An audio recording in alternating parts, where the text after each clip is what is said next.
Continue to article content. The mystery of where Donald Trump found oodles of cash to buy property after property in the 9 years before his campaign for president was solved in part this week by the New York Times, whose investigative reporters have for the moment seized from the special counsel the title of most applauded Trump tormentors. Theorists have long speculated, for good reason, that Trump came up with the $400 million he spent thanks to Russia-based money-laundering operations, a conclusion supported by the oft-quoted Donald Trump Jr. line from a decade ago: Russians make up a pretty disproportionate cross-section of a lot of our assets. ... We see a lot of money pouring in from Russia. Indeed, scores of buyers made all-cash purchases, totaling $109 million at 10 Trump-branded properties in South Florida and New York City, McClatchy reported, often using shell companies, designed to obscure their identities. Story continued below. Trump's own cash purchases came despite his bankruptcies and the downturn in real estate, the Washington Post noted. The Russia money theory helps explain Trump's inexplicably affable relationship with Russian President Vladimir Putin. He dare not bite the hand that pays him off. While Russian money is still probably behind Trump's Putinphilia and will likely surface again when special counsel Robert S. Mueller III delivers his report on Putin's meddling in campaign 2016, the Times report finds a domestic parallel to Trump's alleged foreign adventures and shady financing. In the opening paragraph of its mammoth 15,000-word investigation, the paper accuses the 45th president of participating in dubious tax schemes during the 1990s, including instances of outright fraud. This is very strong meat. The Times investigation, a staggering achievement in forensic accounting, catches Trump and his siblings mounting the real estate empire of their dead father, Fred Trump, like a gang of sea lampreys, and sucking it dry before the estate tax could extract the government's legal share. According to the Times calculations, Donald collected at least $236 million in today's money from the sale of father's empire. According to the Times, outright fraud by Trump helped bloat that number. The most delicious part of the Times story comes when Trump tries to get his hands on his father's estate before he died by pushing a change to his will in 1990. Fred Trump died in 1999.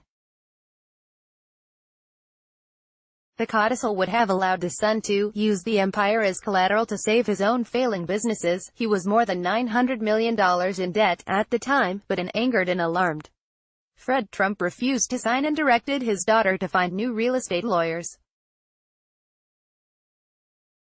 Protect assets from DJT, Donald's creditors. The lawyer's notes on her instructions read: cheating your generous dad out of his estate takes some moxie. With the Mueller investigation stuck in the doldrums over the past 2 weeks with little discernible progress surfacing in the press, this week's Times story presents Trump with perhaps the worst news of his life. He has at his disposal a variety of tricks he could deploy to stymie or slow Mueller, such as firings of Deputy Attorney General Rod Rosenstein and Mueller himself, or, if he's feeling legally lucky, the onanism of self-pardon. The prospect of fighting a tax case in a state court which is immune to his pardon has got to be worse in his mind than impeachment. Why? Because when they impeach you, you get to keep your money, but when the tax court takes you down, they can clean you out. CNBC reports brutal civil fraud charges for intentionally underpaying taxes, up to 75% for unpaid federal taxes and double the unpaid state amount, and don't forget the potential damages to Trump's ego. A thorough investigation would clear up once and for all his net worth, which is a touchy subject for him. Back in 2009, he sued reporter Timothy O'Brien for libel because O'Brien wrote that Trump wasn't a billionaire. This was dismissed. Legal discovery would likely peg Trump's net worth lower than he'd like. Just a couple of days ago, Trump fell another 11 rungs on the Forbes 400 list. He's now number 259. With all the Trump tax documents at its disposal, the Times has all but predetermined that New York City and state regulators will open investigations of the president's money. An estate tax probe is certain as is one in real estate transfer taxes. The State Division of Housing and Community Renewal is getting in on the action, because the Trumps appear to have fraudulently used padded invoices to justify rent increases on its rent control departments. Meanwhile, on Capitol Hill, Senator Ron Wyden, DR, has asked the IRS to take its flensing knife to Trump's tax returns. This gray news will turn positively black for Trump should the Democrats take either the House or Senate in November and take command of the investigative apparatus of the congressional committees and begin the issuing of subpoenas of witnesses and for his tax papers.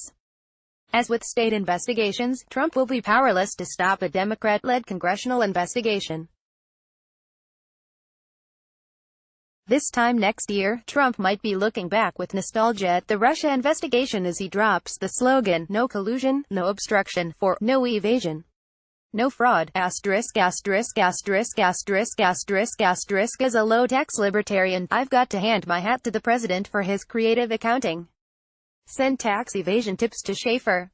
Politico@gmail.com.